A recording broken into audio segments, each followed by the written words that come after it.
stand for the pledge. I pledge allegiance to the flag of the United States of America and to the republic for which it stands, one nation, under God, indivisible, with liberty and justice for all. Roll call, please. Trustee Bellinger? Here. Trustee Monkowski? Here. Trustee Colley? Here. Trustee Guerrero? Here. Trustee Meissen? Here. Trustee Pupoli? Here. President Feidmar? Here. Clerk Whitsett is here. Treasurer Stein is absent. Approval of the agenda. I have a couple of additions. Hopefully they will be quick.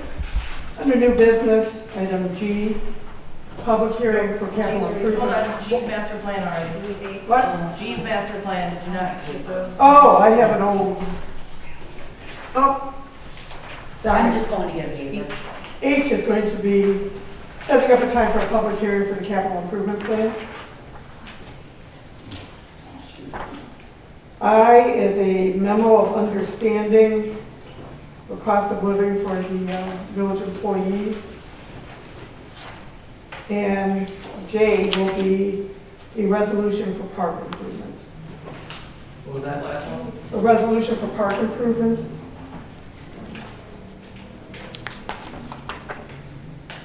I'd like to also propose adding a line item D under communications committee reports for police committee update. We had a meeting last night, so I figured I'd just give a quick update.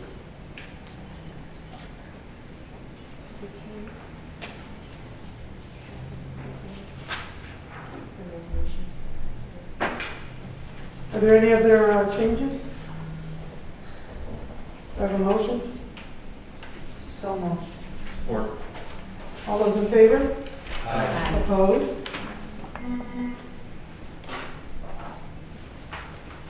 One second to catch up.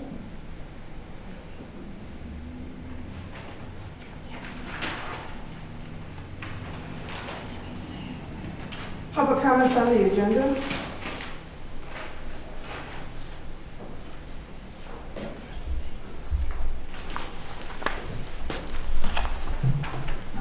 Good evening.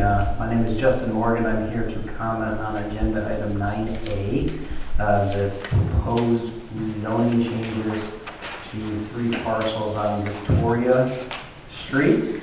I'm asking the council not act to rezone those properties from light industrial to, I believe the proposal is residential office.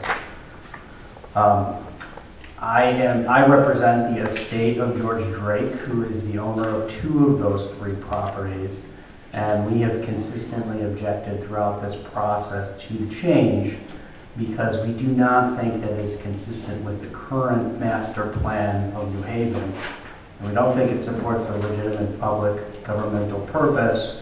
It decreases the tax base and it greatly injures the rights of the owners and operators of the property. First, it is not consistent with the current master plan. I know the new master plan is in the works, it's on the agenda, but it has not been approved at this time, so we're under the old master plan. The old master plan states, land reserved for industrial purposes provides important economic benefits to the community. Not only does industrial development offer a source of jobs, it makes a strong contribution to the village's tax base. That's on page 54.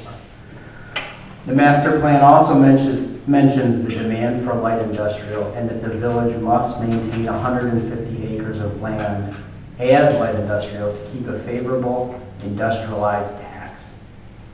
The master plan continues that its #1 goal is to ensure the long-term viability of industrial zone property. That's on page 56. These 3 properties have been zoned light industrial since the 1950s, I believe. So we're talking about 70 years of them being light industrial. The owners and operators of those properties have relied on that.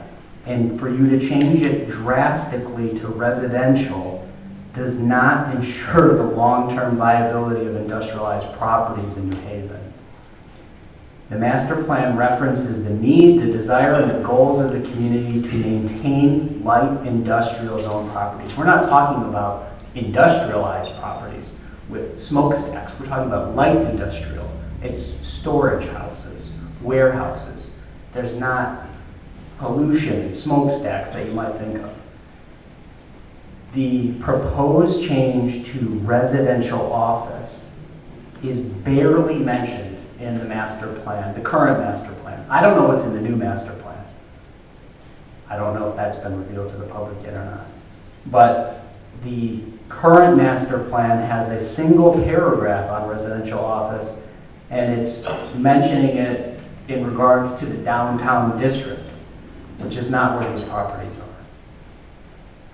Even the future land map in the current master plan doesn't propose any changes to this area. There's still zone light industrial.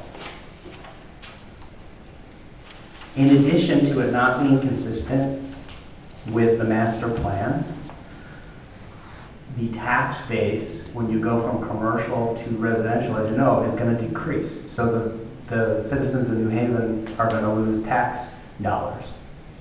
Third, the utility of these properties is just diminished. The residential office zoning allows you to have a general office, a professional office, a service office, or off-street parking lots, or a single or two-family home. So about 4 or 5 things. In a light industrial property, you can have cold storage, warehouses, commercial indoor recreations, a drive-in theater, general and special contractors, general, sales, service, and professional offices, manufacturing, halls. I'm not going to name them, but there's at least 15 more. So the change only takes away options for the current owners. It doesn't increase the tax base, and it's not consistent with the master plan. The 3 properties, one is currently operated by Gail Miron, who's over here in the back. He's joining me here tonight. He's running a business out of one of the properties. Second property is now currently owned by the estate of George Drake, who passed away December 31st of 2021. The estate is trying in the middle of a negotiation to sell the property, but quite frankly, the market for residential offices is very poor. I live in New Haven and I don't see any offices. The third property on the agenda, I'm also here on their behalf tonight because I got a call from them today and they notified me that they sent a letter to the president of the council today objecting on their behalf. I don't have their letter in front of me, but I think they made mention of the fact that it would be very difficult to have a residential property in these locations because of road access and other drainage problems. So, in conclusion, I don't see a reason to support this change, and Michigan law is clear that if there's not a legitimate governmental interest in making the change, it's not going to be valid. I've asked for those reasons. I've had a few communications with your village attorney. I made a public disclosure request, a FOIA request, and it was just not granted, I should say that, and I was told I had to pay $1,500 to get the information. I have not been given one reason that this benefits the citizens of New Haven, and whether you give it to me today or some other day, we're going to ask for it, and it's not going to be supported if you don't have a legitimate interest. So, what I'd like to ask the council to do is postpone, or just outright not move forward, but postpone so that we can sit down and talk about this, because we'd like to know what is the reason for this proposed change. Thank you. A motion to approve the contract as is with the option of committing to 3% for the 3-year contract. And who supported that? I supported that.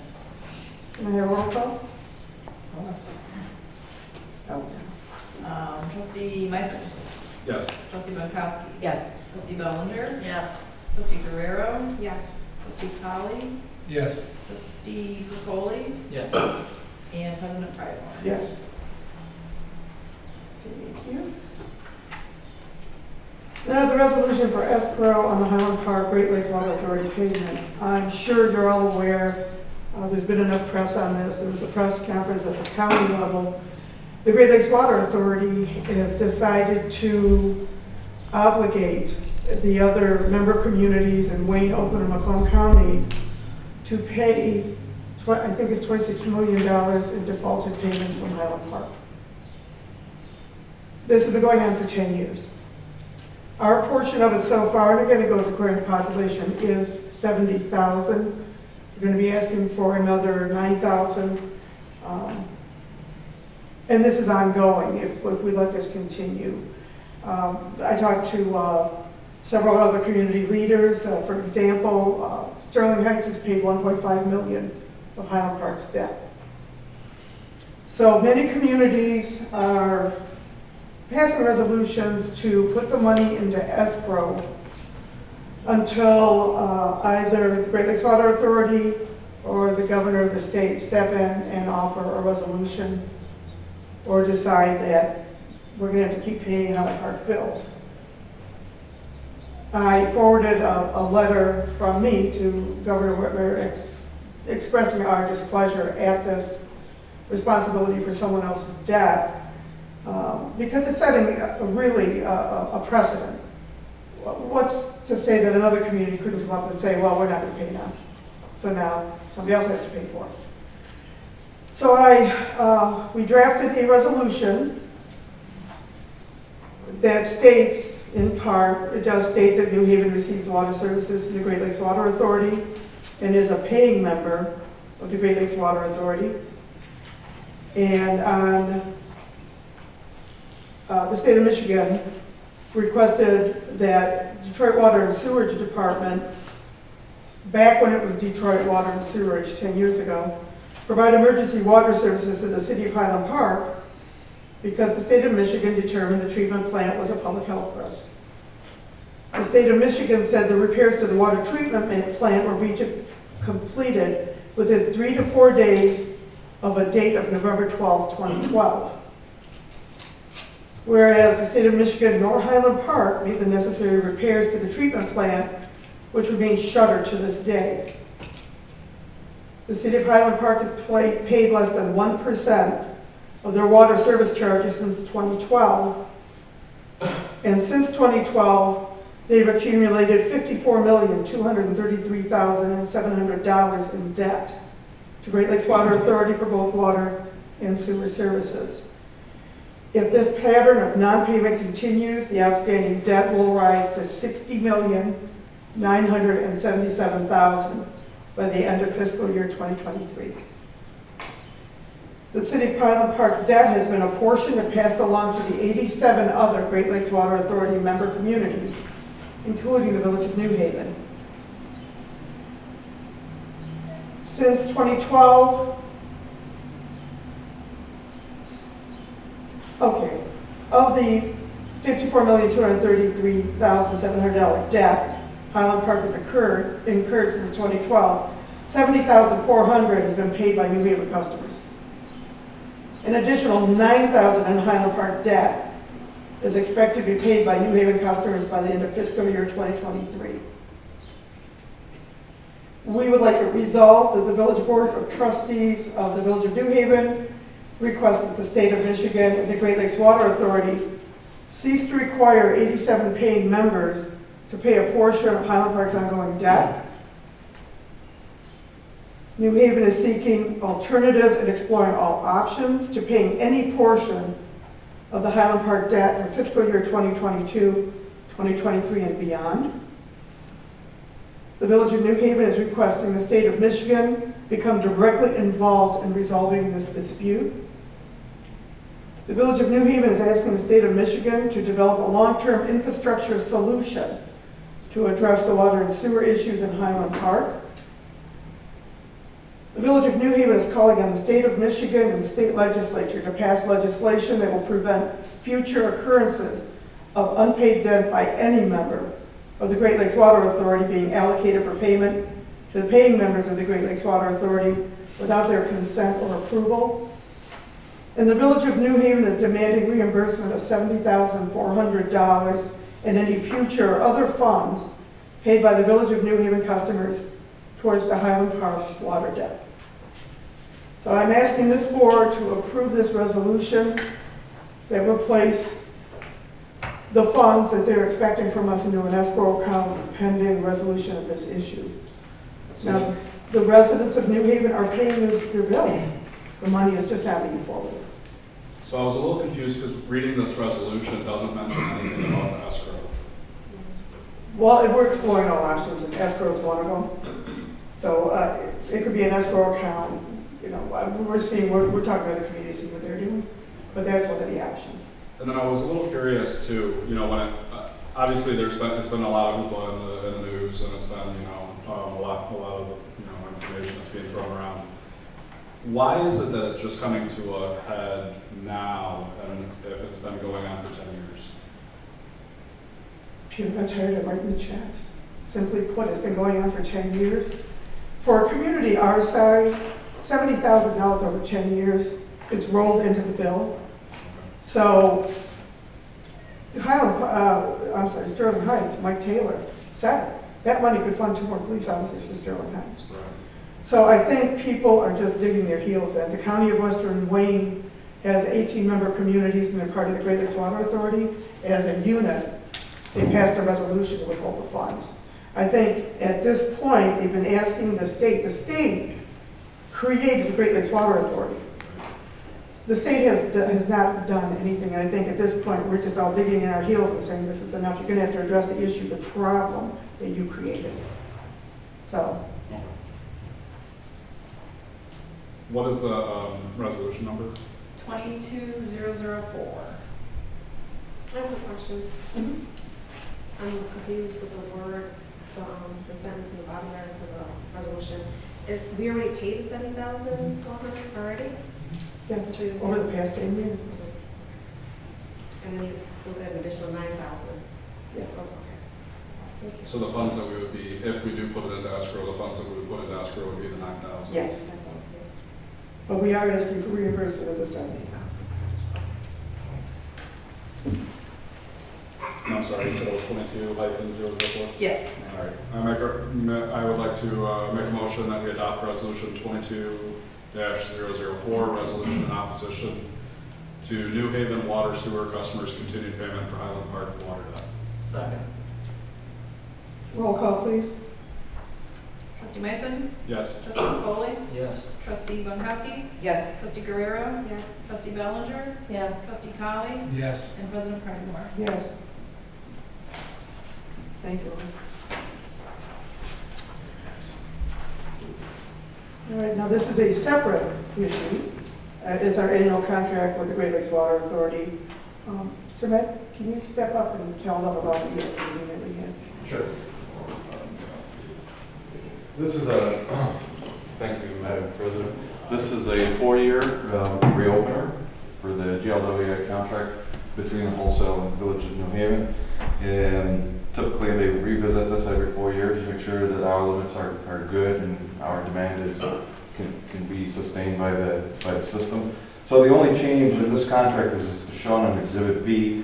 The peak hour has changed from 1.1 to 1.2, allowing us for that little growth that we're experiencing in the last couple of years. That's the only change. Everything else remains the same. And this is a periodic, every 4 year we do this opener as required by the contract with GLW. So we're here seeking council approval to assign the contract amendment number 5 with GLWA.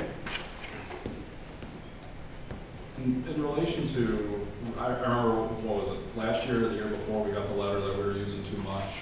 Yes. So does this 1.2 that falls in line with that? Correct. The last contract amendment was number 4. It was back in December of last year, I believe. It was adjusted to account for that growth. It was 1.1, the last figure, so now we're updating it to 1.2.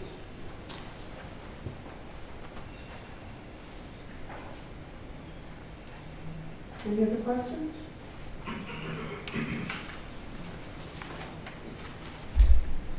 Is the motion to adopt the amendment number 5, is that? So moved. Support. Roll call, please. Trustee Meissen? Yes. Trustee Bonkowski? Yes. Trustee Guerrero? Yes. Trustee Colley? Yes. Trustee Capoli? Yes. Trustee Bellinger? Yes. And President Franklin? Yes.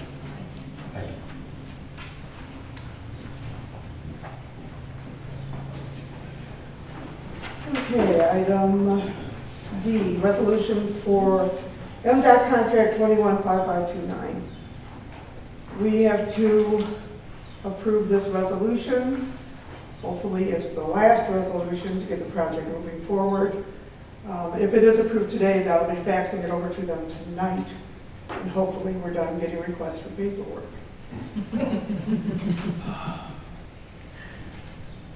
So the contract is for and by the Michigan Department of Transportation, Village of New Haven, authorizing me to sign the contract.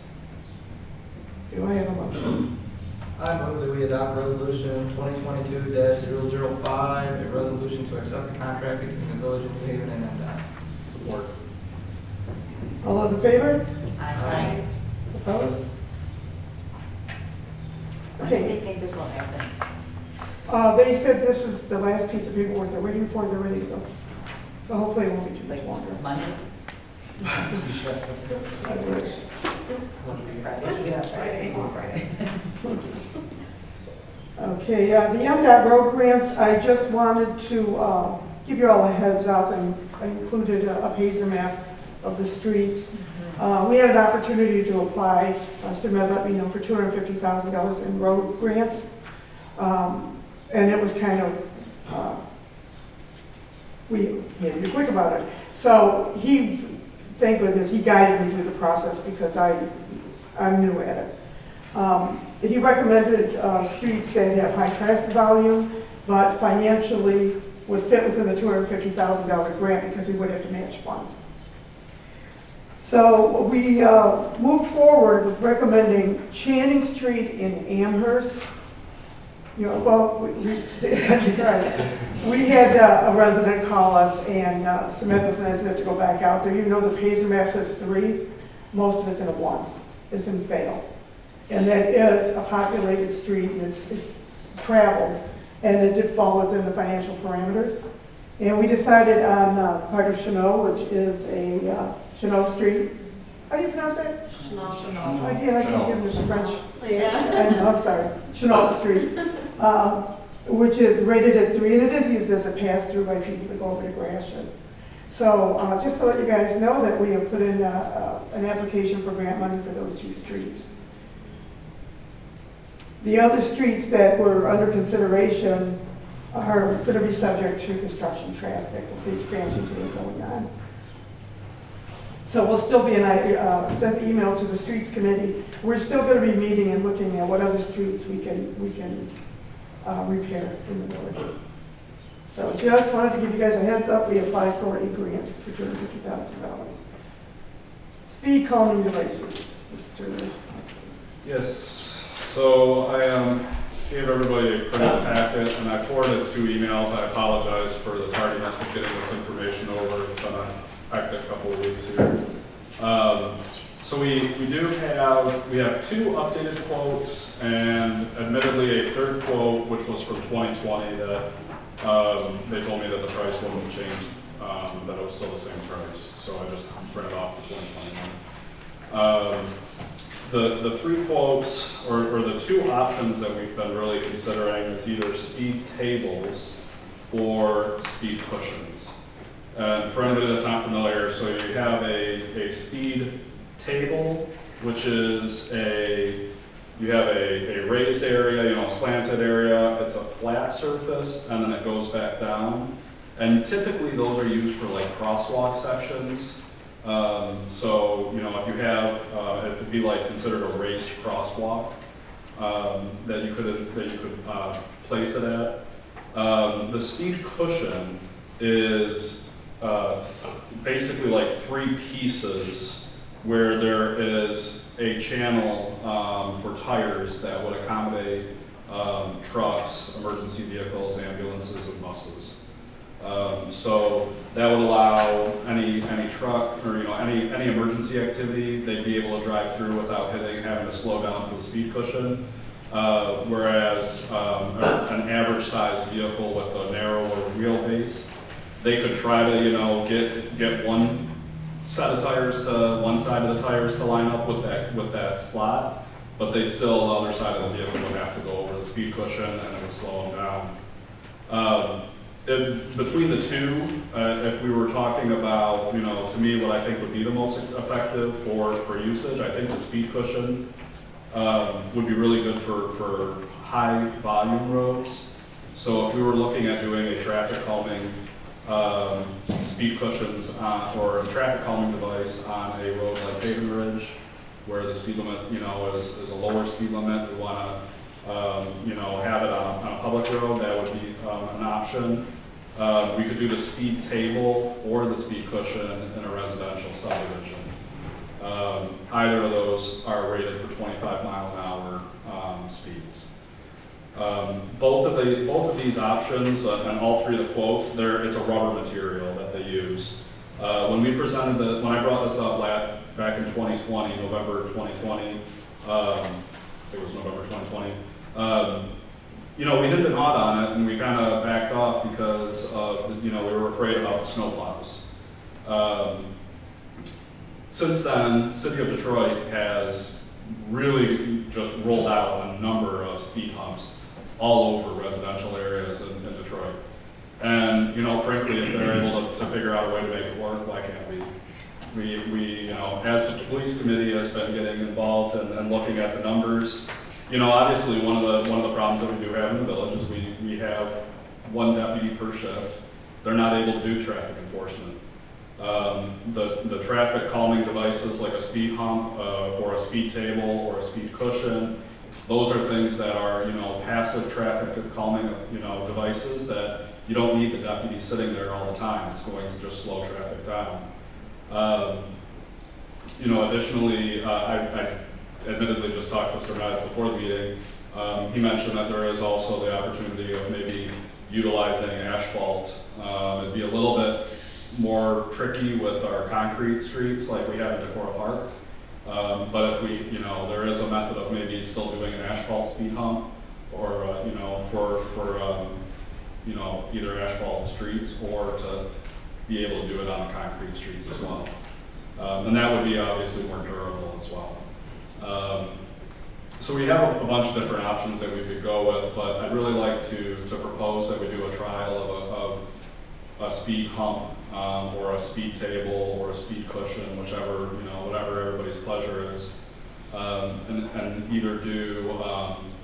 I think there was discussion about maybe utilizing one for Haven Ridge, maybe one in Decorah Park where we have the cut-through problems, maybe even Chenault.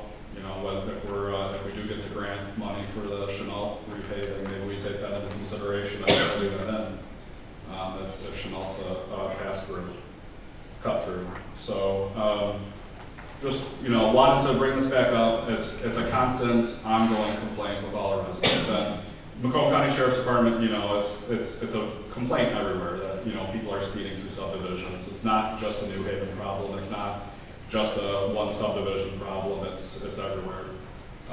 But this is something that is, I think, a viable solution. With the rubberized speed devices, you can have it one of two ways. You can either go one of two ways. You can either remove it in the snow winter months. They recommended there's anchors that you would put into the ground, into the street. So when you remove the bolts and you remove the material, they said you could fill it with silicone or play sand, just so that it's the water is not getting in there as much. And then that way you could store it off-site. The plows can come through. You're not going to have a problem with the plows damaging the speed humps or the speed table or the cushions.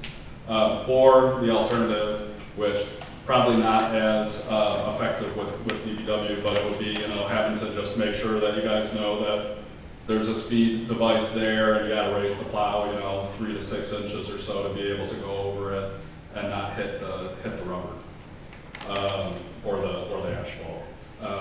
So these are kind of the options that we have. I don't know if anybody wanted to kind of have some feedback or what the pleasure was of council. It's just this is something that keeps coming up, and wanted to get some updated quotes and have this discussion.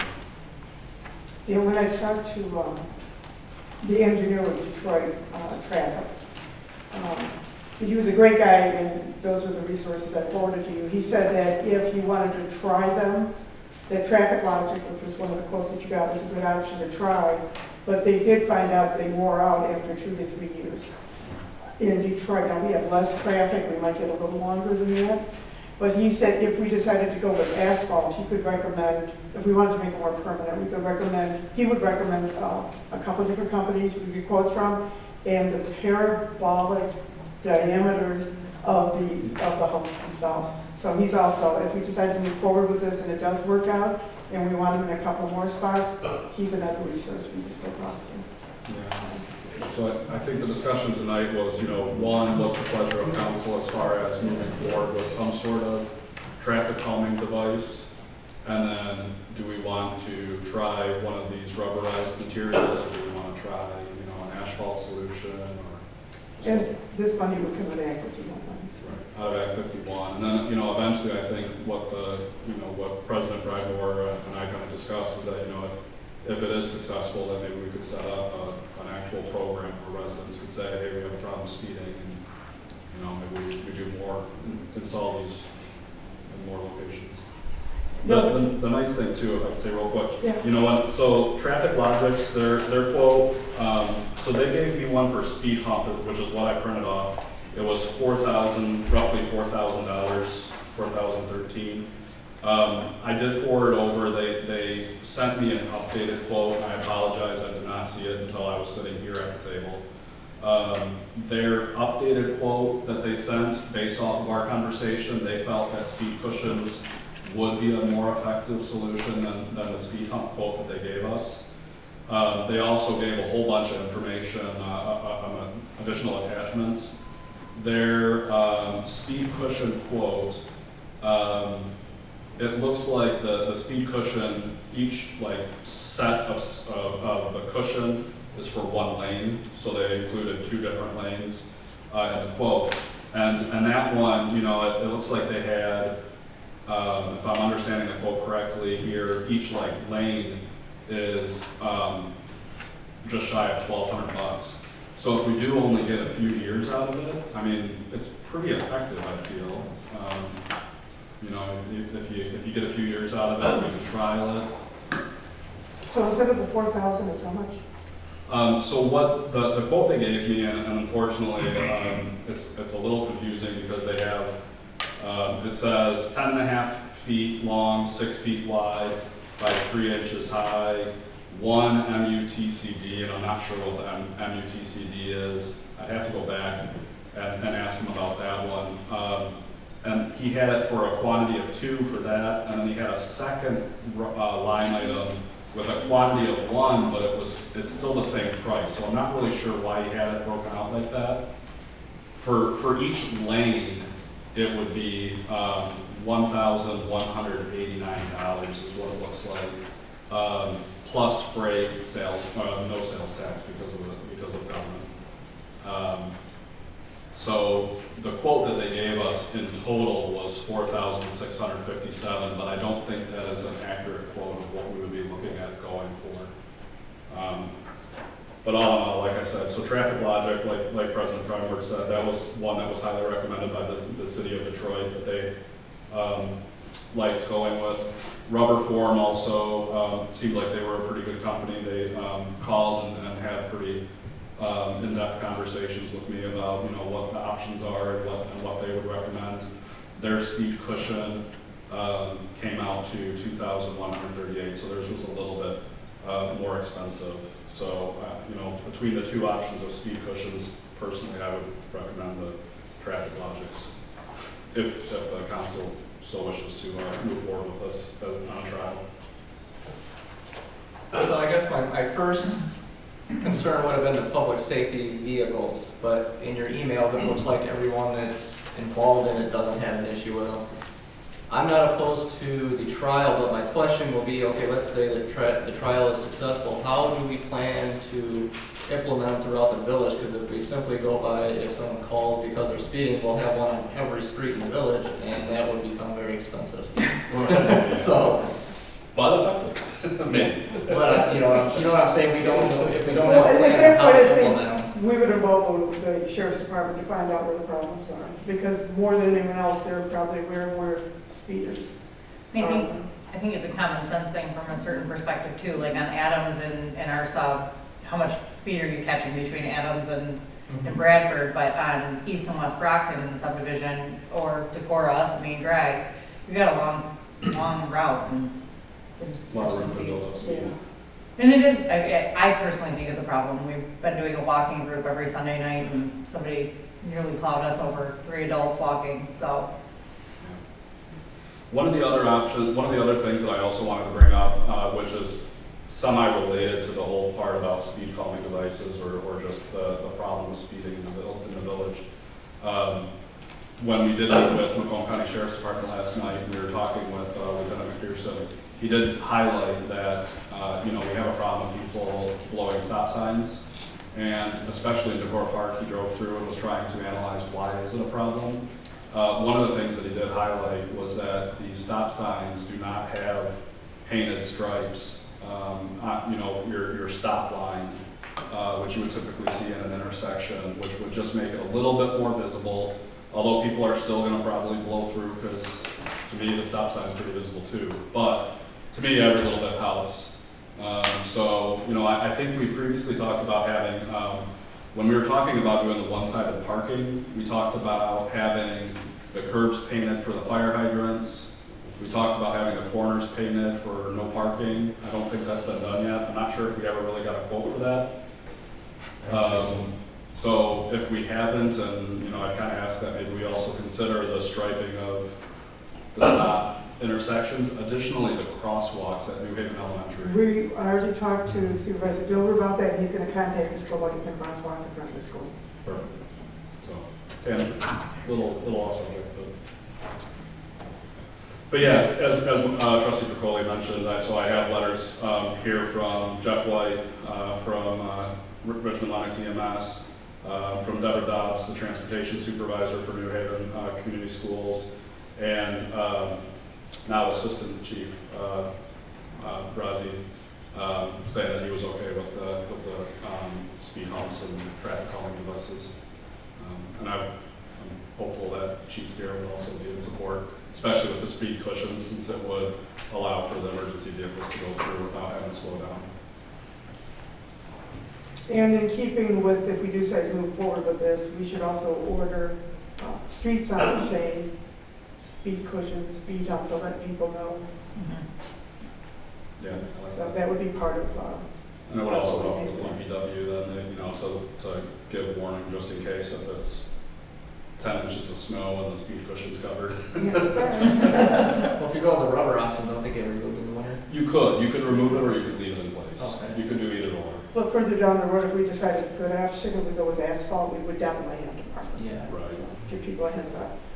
I think we should do the test on one of each just to see what works better, because you're going to get feedback pretty quick. Yeah. And then where? Yeah, I'm saying where. Yeah, I know on a selfish basis, one of my proposals is Decorah Parks, River Oaks, or Decorah Park Boulevard, because it's a highway traffic cut through street. Yeah, but I think from that perspective, you want to wait till construction's done, because they're just going to tear up either of them. The wear and tear is going to be worse. So if you're doing something on a test basis, maybe we want to do it on a road that's problematic but doesn't have construction equipment for the next 2 years. Haven Ridge, definitely. Haven Ridge is probably a really good candidate for it from that Ridge is a good perspective. candidate. Could always try crash. I think we'd be getting a phone call. Yeah. Riverbrook and Meadow Creek are in the process of doing it as well. Maybe there's a bulk purchase price that could be Oh, good to know. wrapped up. That's good to know. Yeah. So, ladies and gentlemen, what's your pleasure? What are we doing? Oh, wait, we've got. Just a couple of comments. For a 28 feet wide, typical road width. I think they suggested 3 cushions. This way you can have the fire trucks spacing their wheelbase are clear. So I think this layout should be considered, the 3, 1 in the middle, 2 on the sides, so you can navigate in between them. If we're doing this on a trial basis, I would recommend go with the rubber, because you can remove it, no problems. And then in the future, if they work, we'll go to a more permanent option, maybe asphalt. So in your, I don't know if you got to see the traffic logic one that I sent. Look at it. Okay, so that one, from what you're reading, it looks like the 3 that they have there is really the quantity 3 total. That would be for the full width of the street. Yep. Okay, my bad. I didn't have the correct understanding now. So then that looks like it was. There's 3 of them, 72 inch each. Gotcha. For a 10 foot wide. How does that slow down a car, though? It looks like in the picture, they just straddle the center of it and keep No, you going. can't. The You gotta stay in the car wheelbase, with. so that slot that you have for the tires is only rated, it's only sized for like trucks, actually like semi-trucks or ambulances or that. So a car with the narrower width, they could try to do like the driver's side or the passenger side to get in the slot, but they still have to hit the cushion. They have them, if you go down to Home Depot, and if you take the first driveway and go like behind where Michael's is at, go to the alley behind it to get to Home Depot, they have those speed humps with the split in the middle. Yeah. So those- that trucks can get through them and buses can get through them, but regular traffic can't. Well, I don't know if, I think there's just a single slot. I think so. Yeah, it is, but no, the one side, because I see trucks straddle it, Oh, okay. so trucks can go past it, but, because I've tried. Those are interesting because they're at an angle too. So the Yeah. car does a Yeah. weird Yeah. thing, right? So that's You gotta gotta slow slow down. Yeah. They're effective, you have to slow down. You don't hit those things, right? Yeah. I think that's kind of proof in the pudding though, right? That just kind of proves the point that those have been there forever Yeah. and nobody speeds on that back way. Well, not without risking damage to your car, right? So- Yeah, that is a good point. They've And been they there for plow how it many and years? city buses go down it, right? Because they go back there and park, so I'm in support. I think we should, I would support doing one of each just to see what it looks like, a table versus a pad or whatever, and just, then you'll kind of get a good cross-section of which one you like. Hey, Brian, if you could make a recommendation, which would you endorse for council to vote on? I like your idea about the speed table. Unfortunately, it looks like the 2 quotes that I have from Traffic Logics, one is for speed hump and the other one is for the speed cushion. Rubber form though, they did give us the quote for their quote. They had speed cushions as well as speed table. So their speed table quote came to a grand total of $28,0661. They do say a resin gun is needed for install. They have hardware for, that mentions for the speed cushion. Do you want to maybe just choose a dollar amount? Like, Yeah. Yeah. Why don't you do that? Yeah, I mean, if we go with the Traffic Logic speed cushion, the grand total that they had there was the 4657. It does include the sales tax though, so we'll definitely need to go back and tell them that they need to remove that. So something not to exceed 5,000? Yeah, not to exceed 5,000, that would be for one set of the speed cushions. Would you rather do 1 or 2? What's the pleasure, council? And you're still on Haven Ridge is a trial, so where, in front of the park, made by Garrett, like where are you? The complaints that I personally received are closer to the community center. People seem to hit that stretch and just they shooting for the light. That's the 2 complaints that I got in that area. Was there by the community center? So what should we do, community center in the park? That's what I'm saying, the park is also those 2 spots. So we want to do, Yeah, because one's further down, like in town, and Yeah. one's when people assume that it's 55 and it's not for a really long time. I think those are good areas. Okay, so should we get two? Yeah. Okay. So it amounts out to exceed 10,000. Yeah, not to exceed 10,000. Okay, so do I have a vote? A motion? Or a vote? I make a motion that we adopt, or that we accept the Traffic Logic's quote for speed cushions, to purchase 2 speed cushions and not to exceed $10,000. Support. Roll call? Trustee Myson? Yes. Trustee Holly? Yes. Trustee Pergoli? Yes. Trustee Bellinger? Yes. Trustee Guerrero? Yes. Trustee Pankowski? Yes. And President Price. Yes. Mrs. Pridemore, Mhm. could we also, if Marcus is getting quotes on the painting, could we get a quote for all the stop signs to have a strip? Could we do that as well, please? Like the whole community? Yeah. Okay. Thank you, everyone.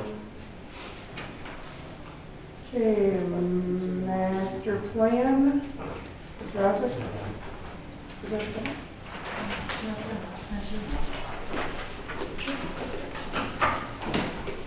Hey guys. So we approved the plan at the last meeting.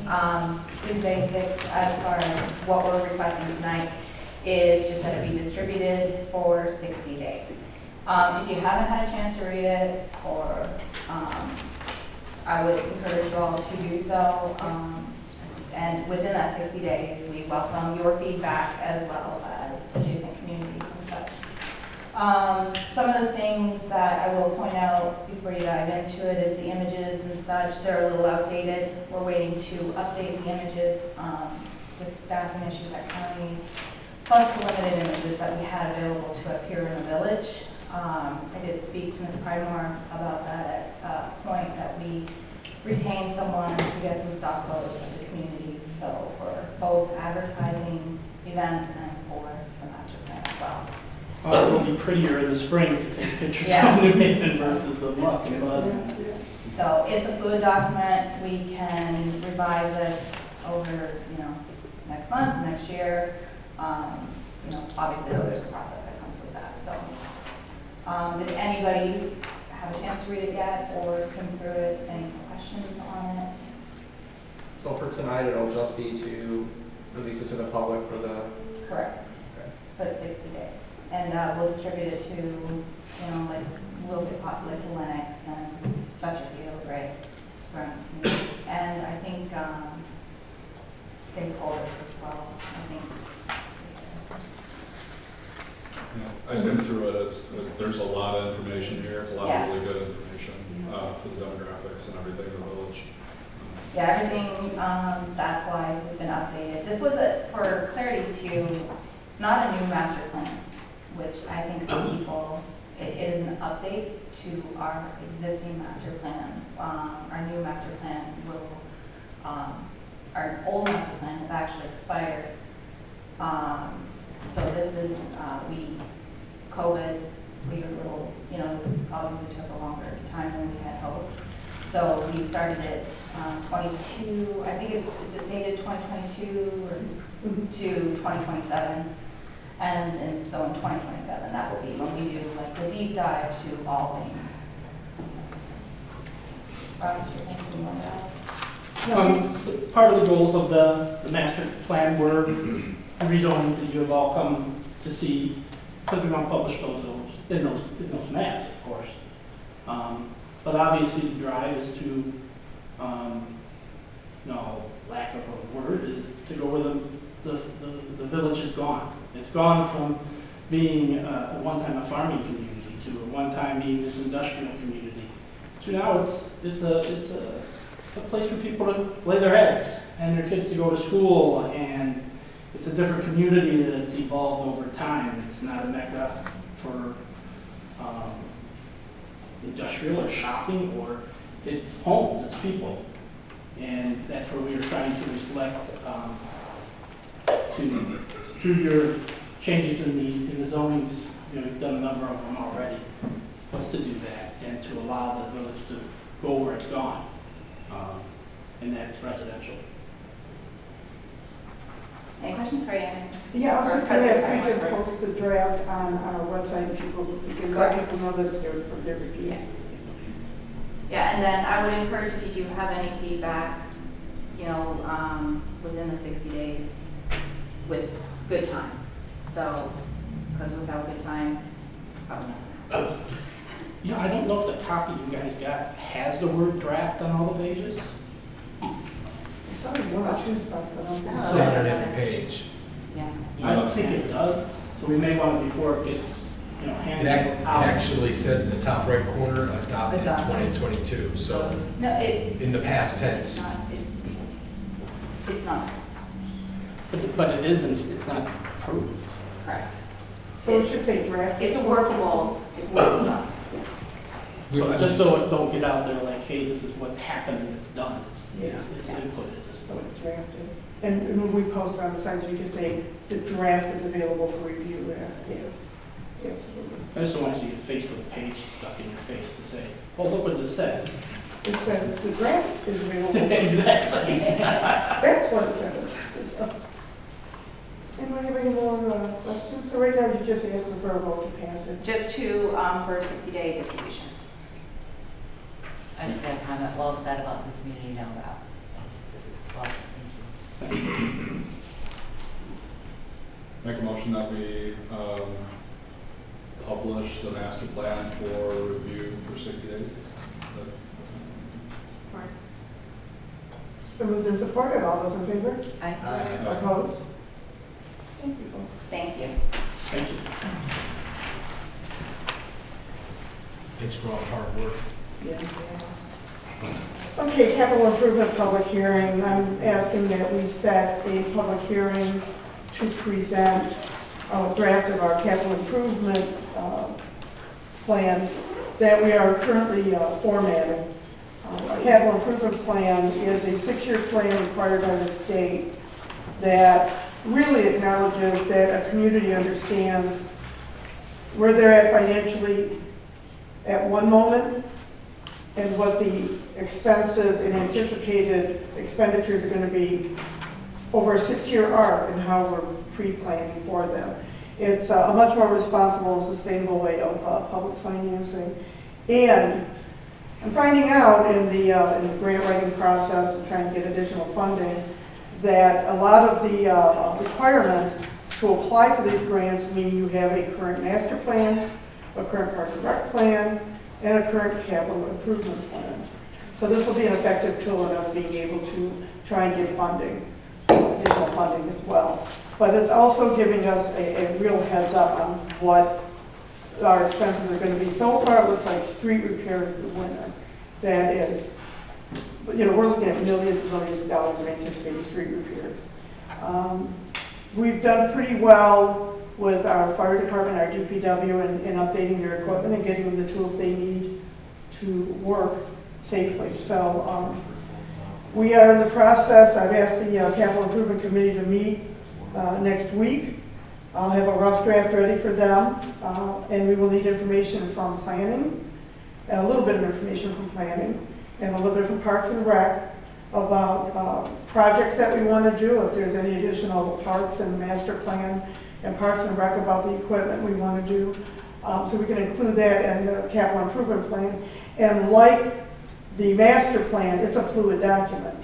So as we get funding for stuff, it has to be updated every year before budgeting, reviewed and updated as necessary. So if we get funding for park improvements, we can take that off the bucket list. If something else comes up, we can add it. So again, like the master plan, it's a fluid document. It can be changed virtually at any time.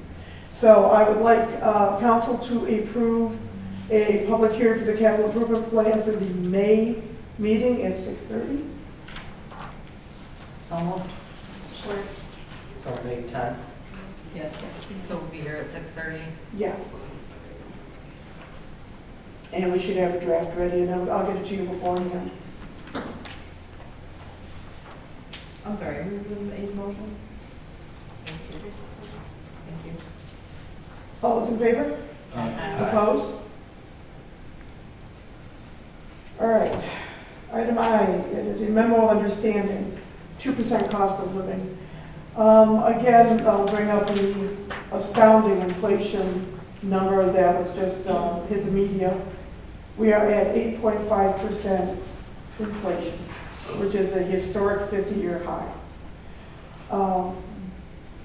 I asked Sandy to run some numbers if council would approve a one-year memorandum of understanding, if you so desire, to give our employees an additional 2% for 1 year.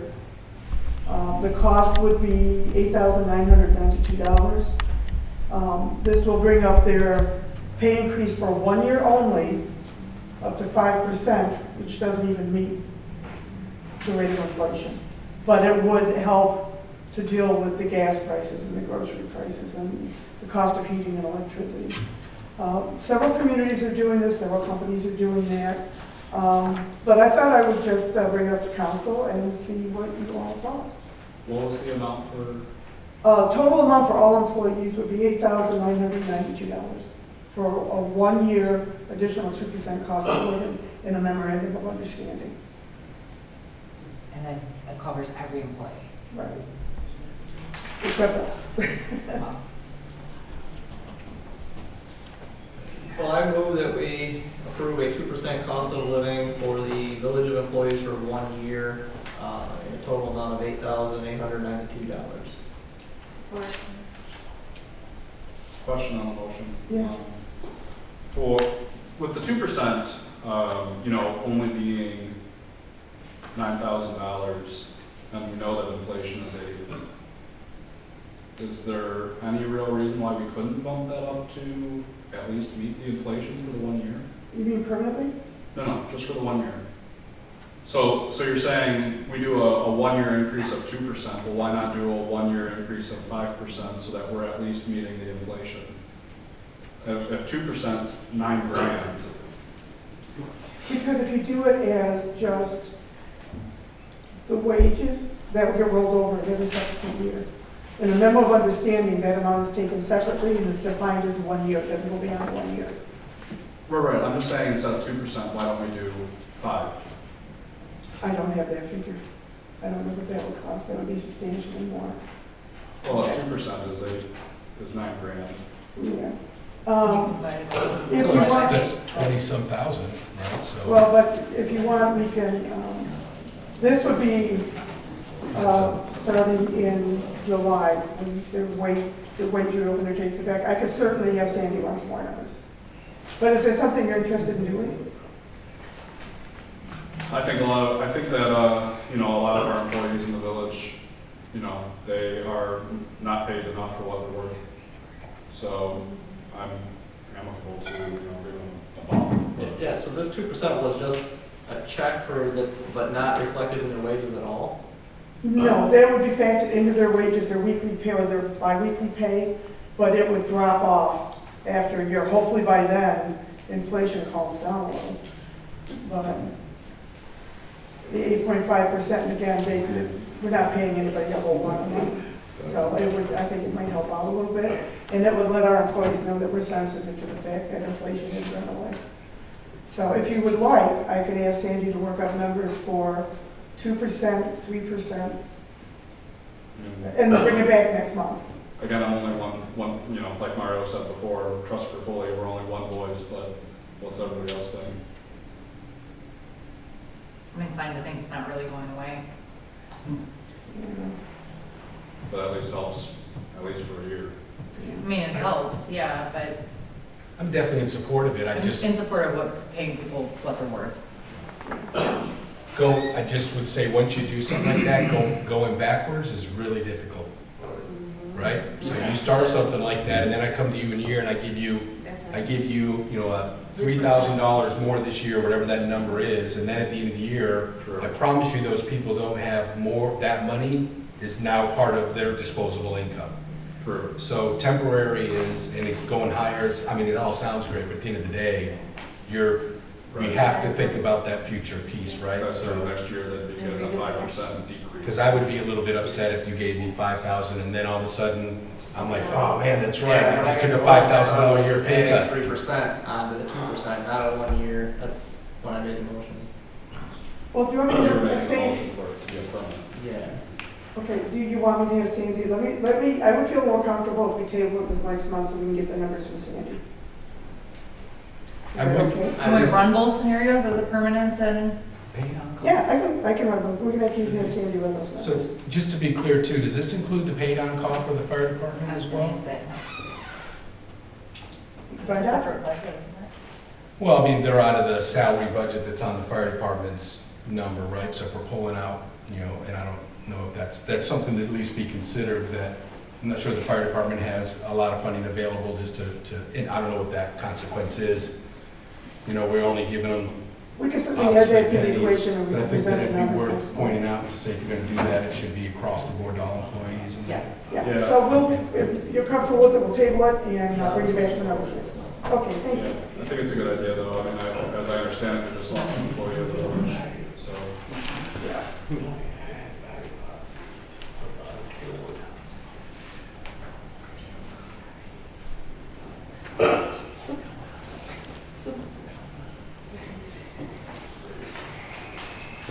President Biden, we may need to look at the general fund, doing the fire department piece of that, because that might be a little, Right, you might have to say help with that. I'm gonna help, right? Okay, now we And then have, what about, oh, I'm sorry. maybe, that's me, what about is to not, oh no, I'm thinking about what you said about relying on an income, what if we gave it quarterly or something? But- Well, I think the so it's funny question 'cause- isn't whether, how it's dispersed this year, it's that when next year comes and that income no longer But- exists. But I would say if you did it in a lump sum, that's maybe a little more palatable, right? You, Versus the budgeting for right, it because throughout the year. most people are gonna adjust their budget to their disposable income, right? I think that's just kind of natural behavior. But if I throw you a bonus and you kind of know with the memorandum of understanding that you may not get this bonus next year, but we're looking at it, that seems to make more sense. And it's pretty impactful to somebody. You give me $200 a month or throw me $3,000, most people would probably want the $3,000. And let me go make like an awesome purchase to counter inflation, you know, a chocolate vending machine or something. And I can talk to the unions and see what they're drumming Yeah, on. right. Yeah, that's a good idea. I'll bring the information Okay. back next month. Okay, we have a resolution for park improvements. I'm asking you to pass this resolution because this will, I'm applying for a $60,000 federal grant through the offices of Representative Lisa McLean. And part of the requirements is showing elected official support. This is a very simple resolution. The village of the council considers park and greenway enhancement to be of the utmost importance to the village by providing the residents with improved outdoor community spaces, as well as the possibilities of economic and community development. And the village of New Haven has begun the process of park improvements in Community Park with a community survey that overwhelmingly endorses park improvements. The village of New Haven recognizes outdoor spaces, including parks and greenways, as essential to the health and well-being of our residents, of our community. And the village of New Haven, the village council of New Haven feels it is the best interest of the citizens of New Haven to continue our efforts to rehabilitate and improve our public spaces. Therefore, be it resolved that the village of New Haven hereby endorses the dedication of available funding, including grant funds, to improve and renovate our village parks and green spaces. Available funding would be the ARP funds that we just got. That would be a source of funding. So what I'm asking is for council to adopt this resolution. Any questions on the resolution? 22-006. Yes. Make a motion that we adopt resolution number 22006, a resolution of support for park improvements in the village of New Haven. All those in favor? Aye. Opposed? Thank you.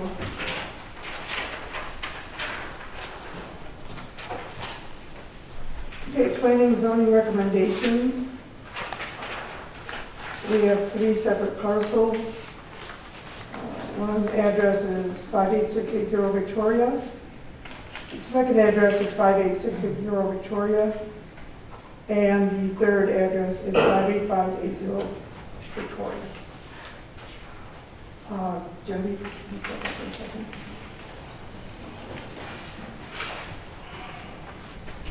And very quickly, tell us what the proposed. Recommendation for all of these properties is from light industrial to residential office.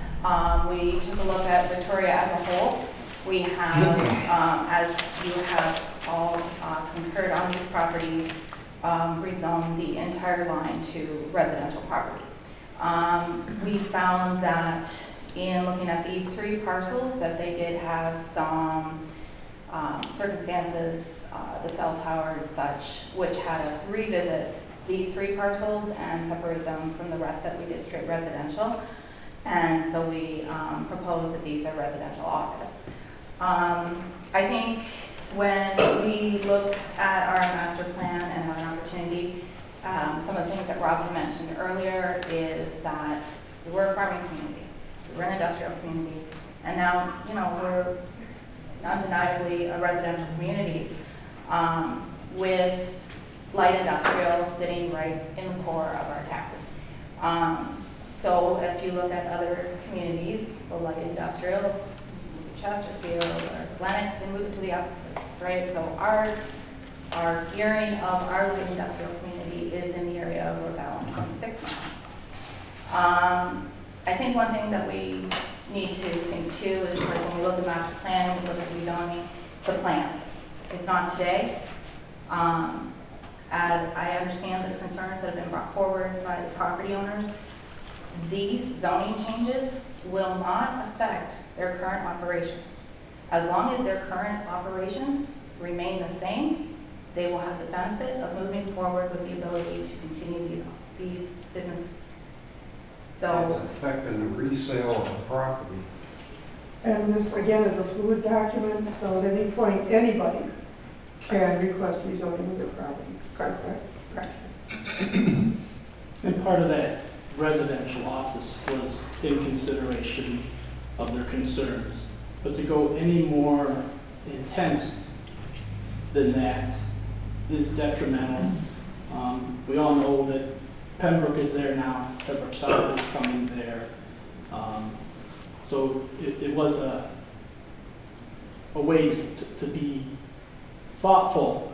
But if they look at this in another way, they put all them properties together and sell them out for a PUD development, they're going to walk away with much more than anybody would have.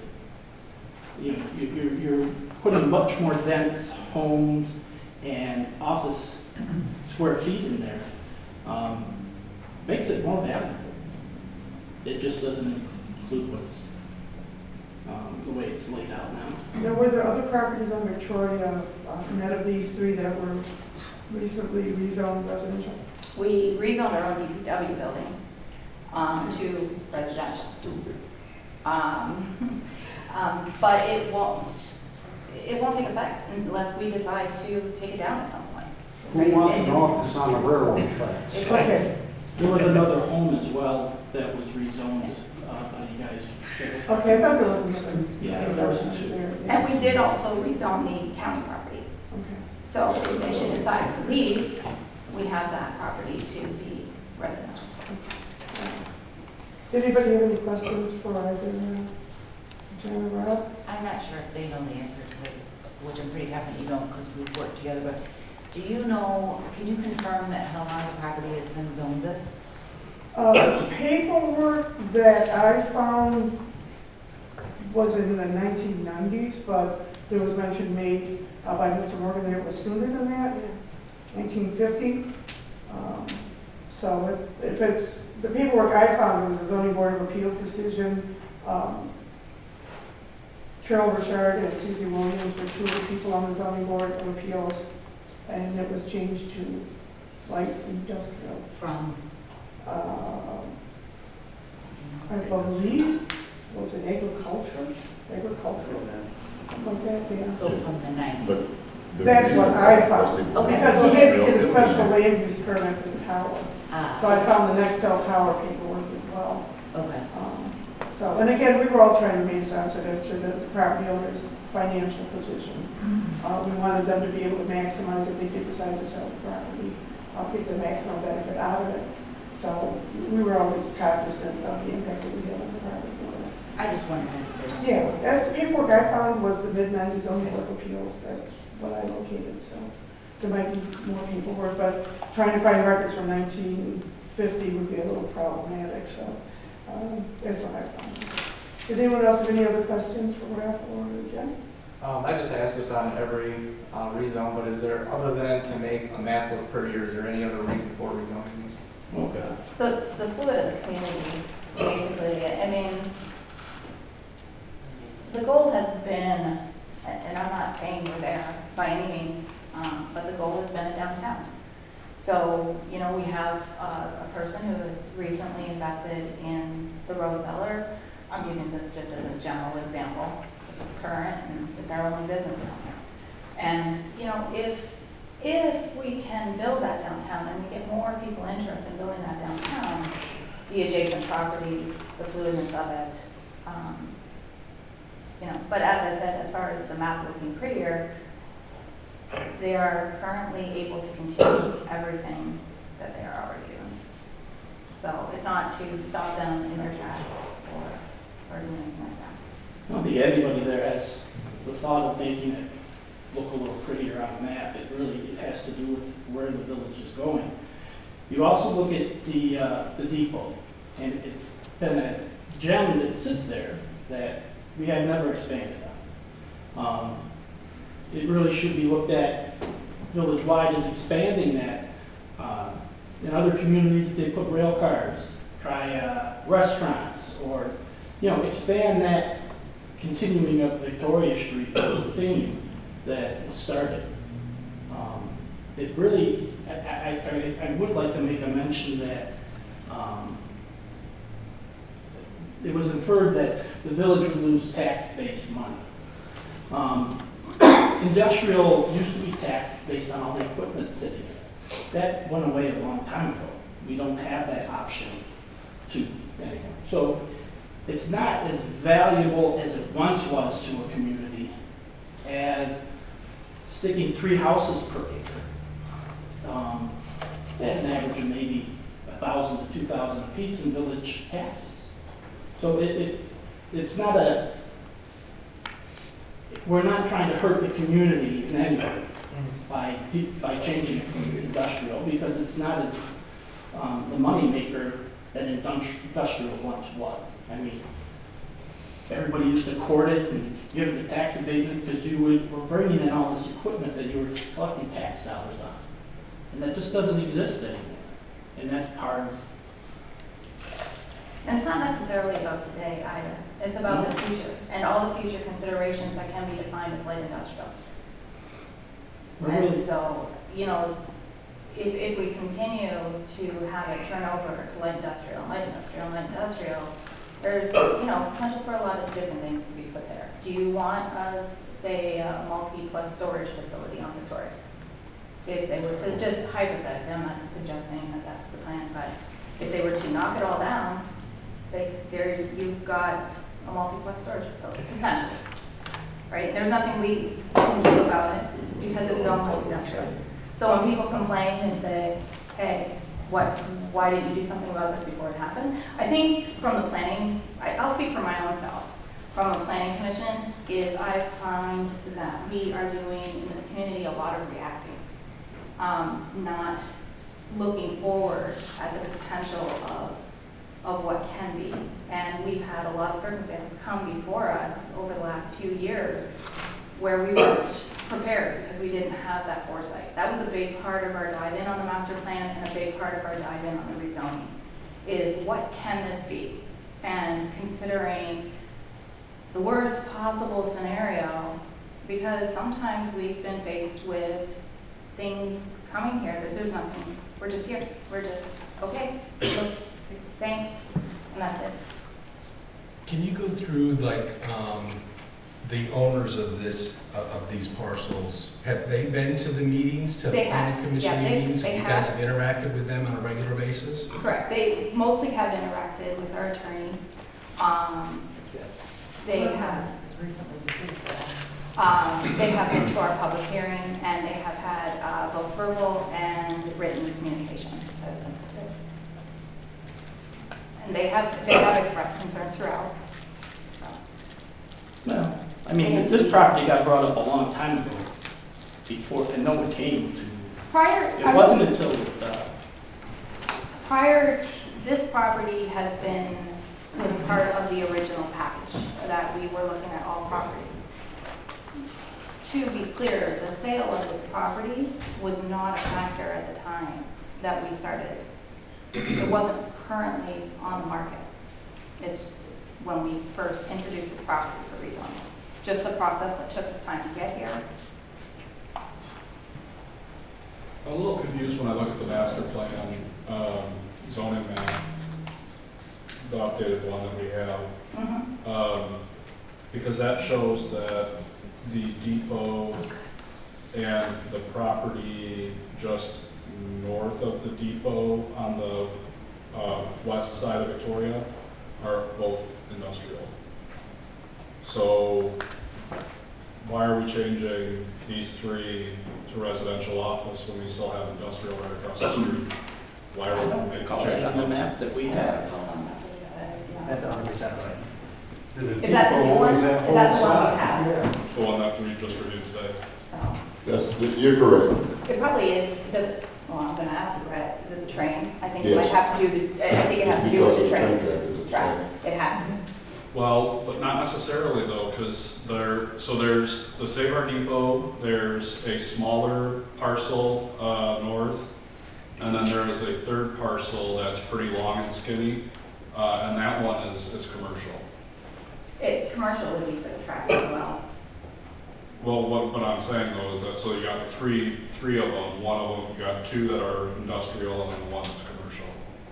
You could do the tracks with commercial as well. That would be fine. I think you can't go residential on the tracks. I mean, but we have residential on the tracks, the 47 acres is all residential. This is true. But there would be an easement there. Yeah. Sure. Also, you got, Lombardo thinks that it's valuable enough to put $350,000 houses. Not on the track. Yeah. Well, not that close, but they're pretty darn close with his proposal. Okay, So it is, Yeah. yeah, okay, so. Any other questions? Any other questions? So I think from a resale value, we have to acknowledge that we diminish it, because realistically speaking, Pembroke is not backing up to the county property where we're hauling gravel for DPW. And frankly, Lombardo's not gonna pay the same, or any other builder really, for that piece of property as, and yes, their operations right now are grandfathered, but the minute they sell it, they're not anymore. So they can't build a business for resale for generations to come, when the implication is that the minute they build that business up to fund future generations and they sell it, they can't use it for that anymore. I'm not necessarily saying I disagree with all of the rhetoric, but I do think that there's an impact to the value that, just personally, I'm somebody who might in the future consider building an office building in New Haven because I have a business and I'd love to bring it here. I am not putting it across from a train track though, if I want my agents to be sitting and calling prospective clients. So I do think that there's some valid concerns from that aspect. Just personally, from a resale value of land. And we still have a lot of vacancies on Main Street, so if we're looking long-term to build that up, to me, it doesn't make sense to make the allocation of land for that future development at Clark and Victoria when Main Street is what I think all of us from a idyllic perspective would like to see as the downtown. It's a personal opinion. I just think that there's some valid concerns there. but that is a concern, because it is, what will go downtown is not the same product that we would be putting up in Victoria. Sure. Downtown is going to be a multi-story, walking downtown. You know what I mean? It's going to be, it's not going to be a doctor's office with, per se doctors in it, a practice that needs X amount of space. That would fit along Victoria, but it's not going to fit in the downtown. Downtown's going to be more like, maybe a real estate office or an attorney or a small business with some commercial and maybe multi-use above it for offices. Or it could be residential above it. But the downtown is going to be kind of a different product sold along there than you would put up Victoria Street. It's different. But I guess that's what I'm getting at, and I get, actually, I really do get the other side of it, which is from a storage facility perspective, we're probably making some people in Pembroke not happy. Gentlemen, you want to go out in the hallway to continue the conversation? Thank you. Like I said, it was just two sides, I see both sides of it, I get it. If I've bought in Pembroke but I also think those people bought in Pembroke knowing what was on there. I agree with And we you. had some zoning arguments even, or not zoning, but code enforcement Oh, I- relating to even I absolutely vandalism. agree with that. Right, so I do see both sides of it, I get it, I wouldn't want to back to a storage facility either. I Yeah, if you moved in understand there it. and that's your backyard, you moved in there knowing that's your backyard. Right, but I also see the side of the coin that says, hey, there Yeah. really is an implication here. in Like, this is terms a of the future goal. This Yeah. isn't, like I said, nobody's looking to, No, I get it, but they're looking to future, again, just arguments for argument's sake. Yeah. They're looking to future too, and they can't utilize that property to fund future generations or build a business, because there's no sense in building a business that can't be transferred over. Because the minute, a grandfather clause literally extends until that transfer of ownership. I mean, Could we get clarification on that? Because I thought last time, I thought at one of the previous meetings that there was the opinion that it could transfer even after the sale of a property. Under our ordinances, it can, as long as the use continues the same, right? So as long as they continue to use it as light industrial and they sell it as a continued use of light industrial, then it could stay. what's the implication though for like a different business type under light industrial? they can't expand on the buildings that exist. That's it. So like if, you know, we don't see what's going on inside and it essentially stays exteriorly as a warehouse or something like that, and Sure. they don't build an additional smokestack or anything like that, they can continue. But let's say they're using it currently as an outside storage lot, and in order to increase profitability, they want to build a structure for that. As soon as we change the zoning, they can't do that anymore. Or, Accessory structures I mean, incidental I'm asking. to the principal use, I mean, that's a case-by-case basis, yeah, that's a little different, I mean, we'd have to see that But in each one. it limits It potentially. can, but that may be necessarily limited under the Sure. permitted use portion of the ordinance as well, where it will say accessory structures are still subject to approval anyway, so. Yeah, and I don't know the finer points of that, so. Yeah, the ordinance says right in it too, I mean, whether it's a closing on a land contract or a straight sale, as long as the use stays pretty much the same, it's good under our ordinance. In perpetuity? Yeah. I would like to state that the people that did move into Pembroke, when they moved there, they saw what was there. There was a house and another house and a business that's closer to the road and not in the back of their property per se.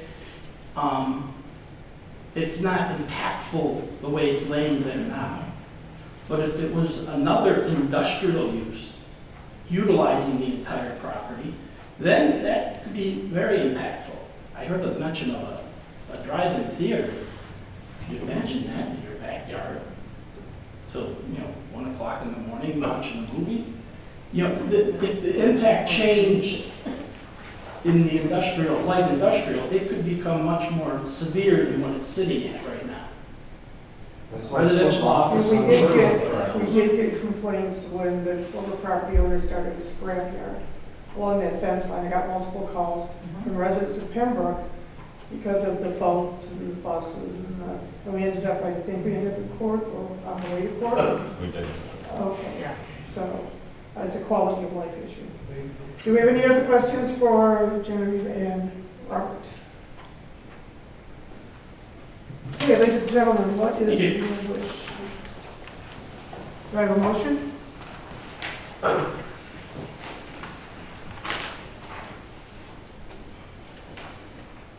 Could I make a recommendation? Sorry, you address all three with different motions. Oh, yeah. Oh, and it doesn't say it on here, but just so you know, parcel 1 is the industrial building to the north. Parcel 2 is the house. And parcel 3 is that building and house kind of in an L shape at the other end of it. Just so you know which are which. Because it's just parcel number, so I'm okay. Nobody knows parcel number. Does the tower have any effect to any of the property at all? You know what, we can discuss this after our vote. But I'd like the board to know that the tower still sits on that On property. a special And land it had use, which I that mentioned. track to it. Thank you. But I want them to have that in their mind. They may- Yeah, I mentioned it was a special land use that was permitted back in 1995 with the Nextel tower.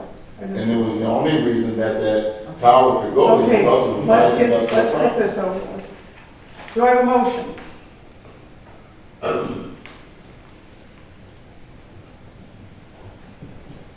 No motion? Do I have a motion for parcel 0633226018? No motion? Do I have a motion for parcel 0633226019? Or do I have a motion for parcel 0633252012? Property is not being rezoned.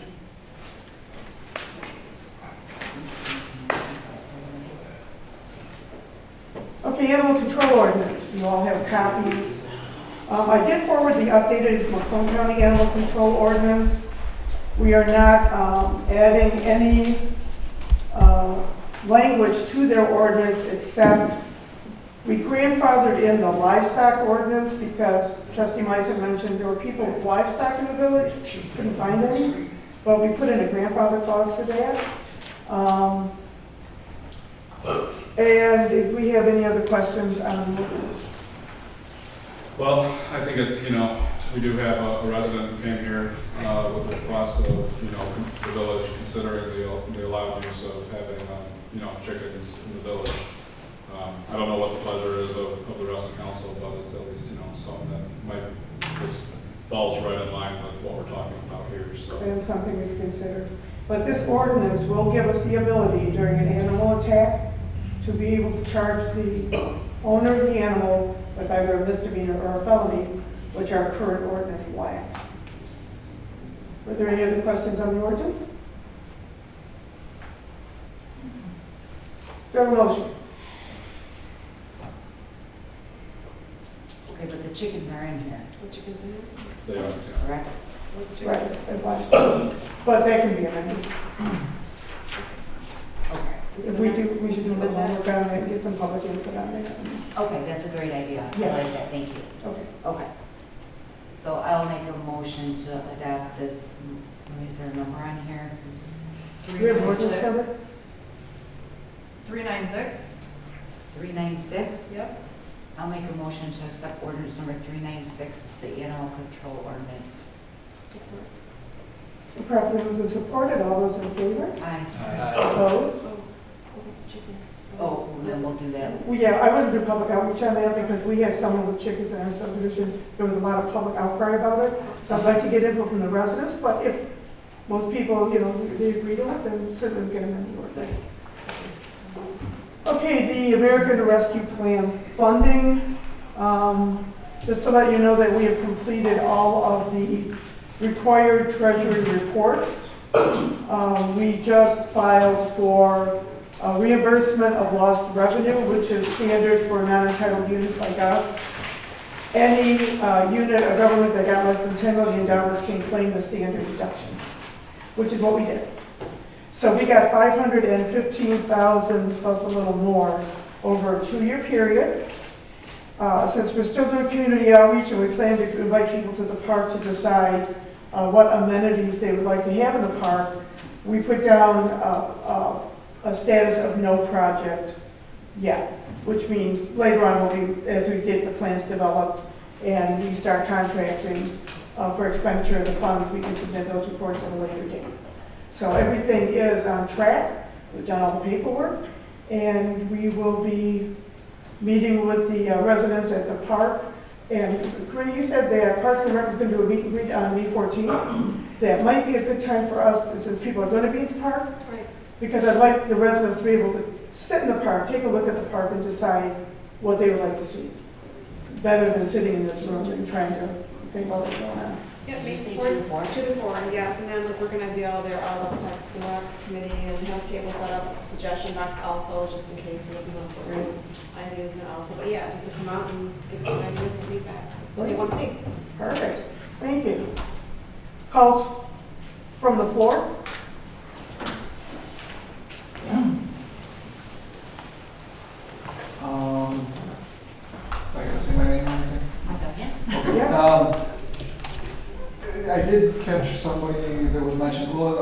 go off the one topic that you guys had. I don't see it on the agenda, but I imagine I missed it at the beginning, which was probably amended.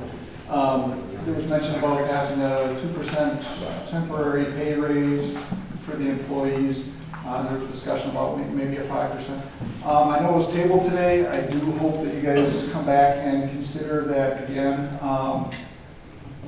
potentially in a more permanent setting. I don't think inflation is going away anytime soon. I don't know what you guys think, but just from a personal experience today, I just found out that it sounds like an employee has turned in resignation papers. And this office is pretty small, so that's actually going to have a huge impact.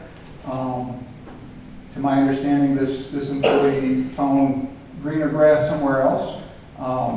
Pay has been a discussion, to my understanding, amongst office staff for some time. It's not the only discussion point. I do believe there's an environment in the office that needs to be addressed. I would personally describe it, again, from my understanding of it, past experiences and informal communications, whatnot, as toxic.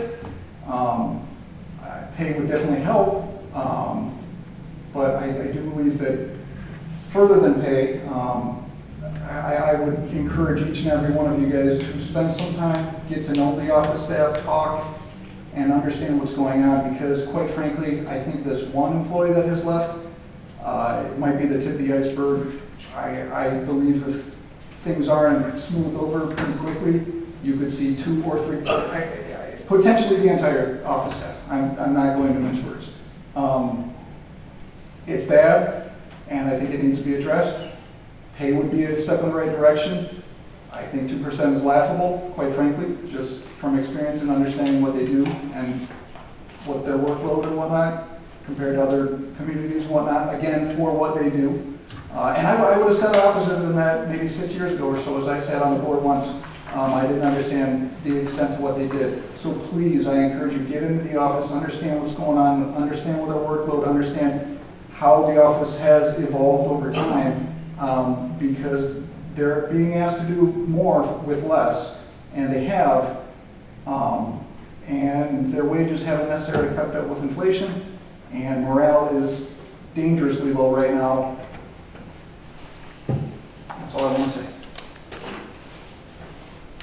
Call from the floor. Brett Harris. I just want to speak with the board on some of the things that, from my knowledge of years of, well, one, I said Jason as viewing your master plan, and that's why I wanted to basically talk about, is on viewing on the master plan. And there have been probably some zoning that you probably have already rezoned leading up to the master plan. I said Jason to the Macomb County Road Commission, and years ago they came in, and I think it was 13 acres of what they purchased over there behind me that was residential at the time, and they had to rezone that to light industrial or industrial to even build and to be there. I don't know if any of you guys know what's actually on that ground. They have a gas station, office building, an industrial building, salt domes and whatnot. And it's, every one of us will be dead and gone before that gets rezoned to a residential parcel. And it's always going to be a industrial park. And I just want you to take that in light when you do your master plan and redoing that. And I know you may have already did some work to that. Same as with the Victoria property. There's an industrial building on that property that's probably going to still be there for years and years to come. And I do understand that it's on the backside of Pembroke, but Pembroke came in after that building was there. There's also a tower that sits on that property. And that tower came in, and the tower came in at the time. could only be set at that time, and I recall it from sitting up there on this board, that it could only be set on an industrial piece of property. And that's why that property was on there. I mean, not the only reason it was on industrial, but it was part of why it went there, because of the industrial property. And I understand that, you know, we're growing, we got new people coming in and new homes and development, and I love it. And I'm number one, good for change, but some things you can't change. And I just hope this board sees, you know, it's the same with the county building. When the county, where the road commission went, they left out of the, where the DPW building is now. And that was industrial, and should stay industrial, because that's another building that's probably gonna be there when we're dead and gone, and no one's gonna ever build a house there. It's residential or office, maybe office, but never residential. I don't think no one's gonna ever move into there. So I just ask that you, when you're making your decisions, and this is where it's made at, that you look at those areas of doing that. My last thing is that I was in front of you last month, and I asked you to look at the, and I heard the president talk about the streets. So Ambas Drive is still needs to be paid. I heard. Thank you. Call from the floor.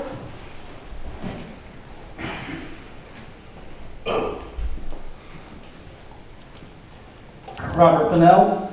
I'll agree to an extent with Brett that I think when the foundry came here, how many years ago, and they put it there, it's gonna be there forever.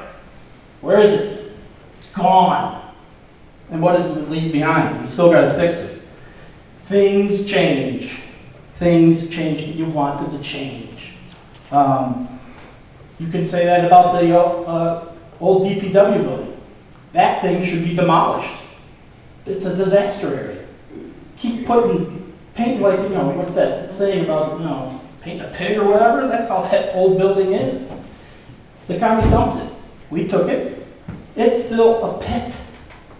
It should be bulldozed and filled in, the pool and all.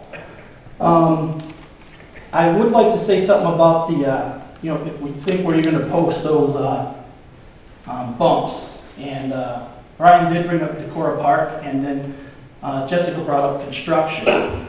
If those things were put south of North and in Boulevard or River Oaks, then that would take the construction traffic off of there. As a person that has repaired and replaced tires most probably 10 times, because of all the nails and garbage and crap they dump on those streets, maybe discourage them and they'll at least come in north where the construction actually is occurring. At one time, there used to be no entrance for construction at the front. I don't know where that went, but the core part's done. We don't need any more. 15 years is long enough. Let other people deal with that. For their short amount of time it'll take to try to finish that in a year. And I love the resolution for the support of parks in our community. I would love to see that support come in a rescind of the sale to Lombardo. There's truly a big statement about supporting park life here in the village. 40 acres, 47 acres, whatever it is, to park. There's a big statement on it. Maybe someone from call from the table would like to do that. But I don't think we're getting our money's worth out of that. Thank you. Call from the floor.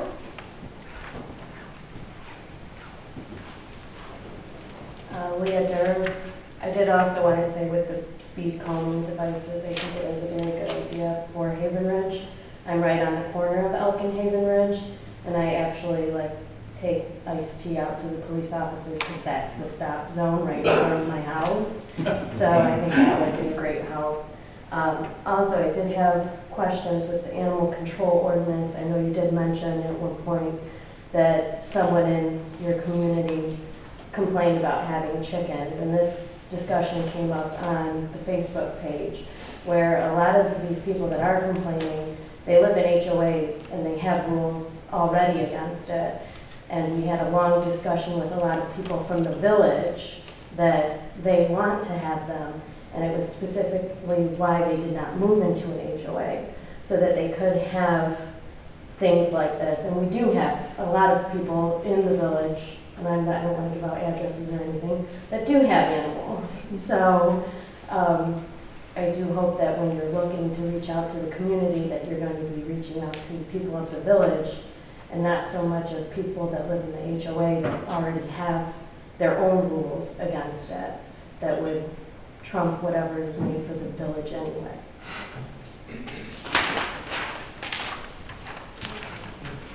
And call from the floor.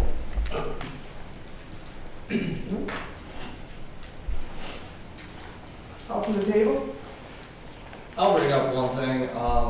Mr. Van Kirk, I've already touched on it, but I've heard grumblings now for quite some time about the environment that's in the office, and I've heard the term toxic used by more than one person, more than one time. And I think there should be something done, at least on a council level, to address that. If it has to be an agenda item on next month's meeting, I'll make one. But we, in my opinion, can't keep going in the same direction we're going with in terms of how the office staff is handled, and we need to do something about it now rather than later. Yeah. I've got a couple of things. Does anybody else have anything? I do. Oh, sorry. Go ahead. I've talked a lot tonight. No, so I just want to echo that, and I bring up, I don't know if I bring a unique perspective to anybody else, but, so I was an employee of the village before I was on the council as well, and a very small portion of that, and I witnessed some of that myself, so I am very interested in pursuing that discussion as well, because I actually have some firsthand knowledge. Why don't we have a workshop? Right? So for the 47-acre parcel, that's my understanding, we've already closed on that, so the ability to rescind that last month's vote is impossible at this point. Just wanted to clarify on that one. With the chickens, you know, it was brought up about the conversation that was on New Haven Open Discussion. You know, I definitely, I voiced where there could be the concerns, but I also agree that, you know, I do live in an HOA, so it wouldn't affect me to, you know, open it up for allowing chickens if the public opinion is you know, is favorable to that.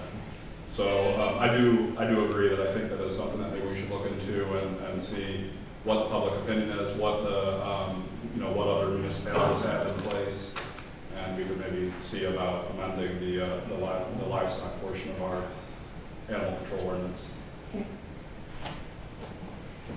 Anybody else? Do we have a couple? Okay, I have a couple of things. We did close on the Clark Street property. We have the option. Before the sale went through, I asked Lombardo to hire a hydrologist to find out exactly how far the wetlands expanded. So they did, and the result was we asked them to do a lot split because we wanted to retain control of the property that they were going to develop. We have the option of purchasing the property, which is 33 acres, for the sum of $1. We have 1 year to explore that option, and I'll be working with Parks and Rec and Planning to see how we can develop that property. There's 33 acres there that we will be able to obtain for $1. And I had them already do the lot split. So we'll be working with, that'll be part of the conversation we're going to have with Parks and Rec and Planning on developing our parks. Also, I've been going to different communities that have park improvement or programs in place, long-established programs. I've been in New Baltimore. I reached out to Sterling Heights to see how they did their park improvements, contractors that they've used, how they did designs, so we can get some wisdom from people that have been doing this for a long time. New Haven's parks haven't been upgraded in a long time. We also now have a public green space, greenway, and we have Fountain Park, and we have Community Park, and if we have the 33 acres, we'll have that. So we want to get as much information as we can on developing these properties for our residents. So I'm reaching out to everybody from New Baltimore, St. Clair Shores, and Sterling Heights so far. Also, I've been appointed to the executive committee for SEMCOG. I'm one of the alternates. There are 4 members from Macomb County, 2 delegates, 2 alternates. I'm one of the alternates I was just elected in. So hopefully I'll be able to gain information on getting funding for road improvements, for sidewalk improvements. And I'm looking forward to working with our neighboring communities on developing projects like the Iron Belt Trail. So hopefully I'll be able to use that position to get us more information to move our community forward and the communities around us. I don't mean to drag this out, but I think I have one more thing, I'm not sure. One last thing. At closing, I talked to Matthew Bale, our real estate agent, and I asked him if there was a second buyer. He was never contacted by a second buyer for that property. They only had the one offer. So it wasn't what we hoped, but we do have a 33-acre option available for $1. So that's something we can keep in mind. If we think that we can develop that property, then we can exercise that option. We have 1 year to do it. Was all 33 of those acres on the Clark Street portion, or was some of it in the back? There's part on Clark and there's going straight up. Okay. So there's access off Clark.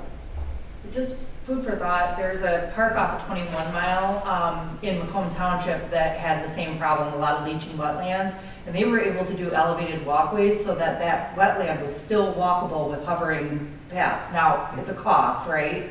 But it could, if the funds to maintain it over, if research showed that it would be viable. Well, I talked to Mr. Mdot at closing, and he said there are plenty of pathways already there. The village would literally have to put down like wood chip pathways, but we would want to put maybe more trees or maybe more natural plants in that area, so to make it pleasant to walk through. But again, we have to look at what we want to do to the property and if we want to acquire it for $1. So I just found out that the property where Menards and Walmart sits right now, that was wetlands. A developer wanted to buy it, and they would know it's a wetlands, you can't do it, and then another company came, and all of a sudden, boom, Walmart and Menards. So, there's possibilities with that property, but we would have to explore all options before the year is up. I did forget, there was one other thing that I wanted to bring up, and it's a question of whether or not the rest of council is interested in me exploring this. My understanding, so Fountain Park, we added the Wi-Fi, right? Mm-hmm. One of the major complaints that we've been having lately has been train blocking Main Street. What about putting a webcam in Fountain Park aimed at the train that would be available for viewing, that we would actually be able to then monitor how much the train is actually blocking Main Street? It's a pretty nerdy solution, but well, but the problem is it's an expensive solution for what might be a temporary problem. But that's something, we were going to put cameras in Fountain Park anyway, a camera pointed at the fountain because of the damage that's been done to it. So that's something we can explore. Yeah, so I just thought that'd be something that then at least we'd have visibility to how often it's occurring. President Brumman, are you guys, are you aware that there may be grave sites on the parcels that you're talking in the Amherst, on the... Were you talking about that afterwards? It'd be interesting Sure. to find out. Thank you. The GMAR placemaking grant is back open. So we're looking for bigger projects than we did last year. We can apply because we actually didn't get the placemaking grant. We got the subsequent one. They referred us to a secondary. So if we had a bigger project that we wanted to undertake this year and we could match the funds, I'd be happy to apply on behalf of the village. They gave us the money. They gave us the micro grant. They give us the micro grant, but that wasn't the placemaking grant. So Okay. because we've never received the placemaking grant because it was secondary, Mhm. we qualify to reapply for another project this year. Perfect, I will work with you on that because we do have projects. May 14th is when I'd like to get public input on what structures they would like to see at both Fountain Park and Community Park, and also the green space we have at Gratiot and New Haven Road. So, Mr. Harris, I meant to ask you, how do you like the message board? on top of the That's site? beautiful, I love it. You like that? Okay, good. I've been You there. know, we tried to do that at the time, it was at the time, Mdot said, clear path, they didn't want, attraction. I got that property on a permit, so that property is ours to develop now. That's, so. wonderful, I You like love it? it. On that subject, can we add meeting notices to the rotation? Yes, we're going to. We're going to add all these ones to proposals to the fast. Call from the floor, or call from the table rather. Do you have a motion? Motion to adjourn at 9:07. Support. I can't even believe you're here. Your wife had surgery today. Motion is adjourned. I said